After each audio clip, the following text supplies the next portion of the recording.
নিয়েছি 1.5 কাপ পরিমাণ চাউলের গুঁড়া,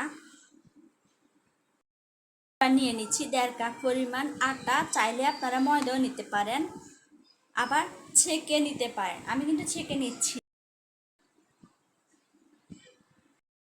1 চামচ পরিমাণ লবণ,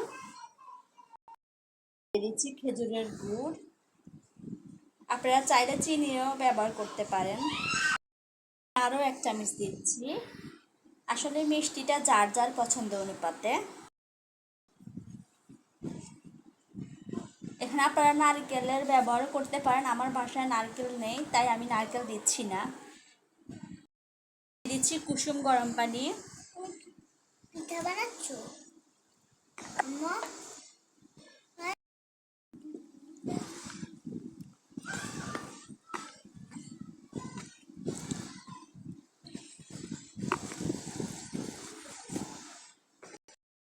আমার ডোটা আরো পাতলা করে নিব,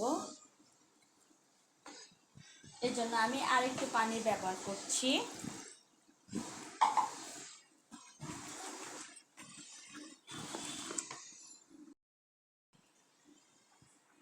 তো বন্ধুরা, আমার ডোটা রেডি হয়ে গিয়েছে। দেখুন ফ্রেন্ডস, এটা পাতলাও না বেশি ঘনও না। দেখুন ফ্রেন্ডস, আপনাদেরকে এই যে আমি দেখাচ্ছি, আবার দেখাই একটু। এবার আমি এটা 10 থেকে 15 মিনিট ঢেকে রেখে দিব। এভাবে করে আমি একটি পাত্র বসিয়ে একটি শুকনো কড়াই বসিয়ে দিয়েছি। এবার আমি এখানে তেল ঢেলে দিচ্ছি।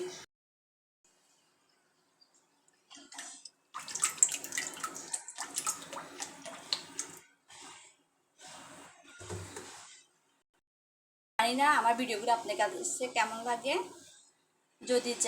যদি লেগে থাকে তাহলে একটি কমেন্ট করুন, পাশাপাশি একটি লাইক দিন এবং চ্যানেলটাকে সাবস্ক্রাইব করুন। গরম হয়ে এসেছে। এখানে আপনারা চাইলে একটি পাতলা পাত দিয়ে দিতে পারেন তেলের ভিতরে, যাতে নিচ দিয়ে না লেগে যায়। আমি অবশ্য তা ব্যবহার করছি না, আমার তেলটা অনেকটা গরম হয়ে এসেছে। একটু একটু উপর দিয়ে বাবলের মতো ফুটে আসতেছে। ভিডিও চলাকালীন সময় আমার কোনো রকম ভুল ভ্রান্তি হয়ে থাকলে আপনারা প্লিজ আমাকে ক্ষমা করে দিয়েন। আমার পিঠাটা উপরের দিকে উঠে এসেছে। এভাবে করে আমি হালকা করে করে নেড়ে দিচ্ছি।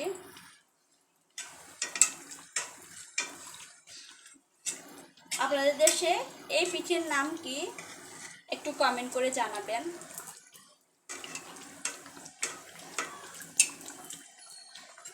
আমাদের দেশে অবশ্য এটা কি তেলের পিঠা বলে।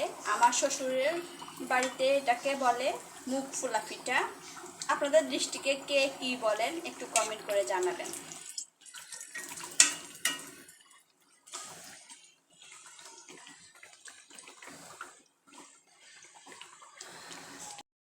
পিঠাটা হয়ে গিয়েছে। আপনাদের সুবিধার্থে আমি আরেকটা করে দেখাবো।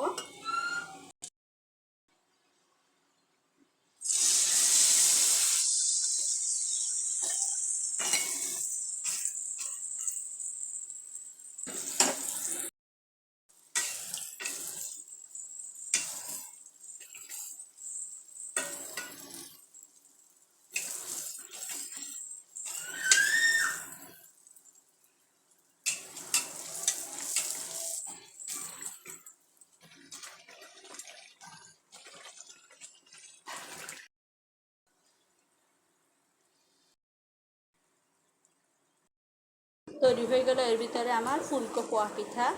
আমি এক এক করে ওইভাবে স্ক্রিনে দেখানোর মতো করে সবগুলো বানিয়ে নিয়েছি। দেখুন ফ্রেন্ডস, একটা আপনাদের সুবিধাতে ভেঙে দেখাচ্ছি। দেখেছেন ফ্রেন্ডস? সবাই ভালো থাকবেন আশা করি। ভিডিওটি দেখার জন্য ধন্যবাদ সবাইকে। পরবর্তী ভিডিওটি দেখার জন্য সাথে থাকুন।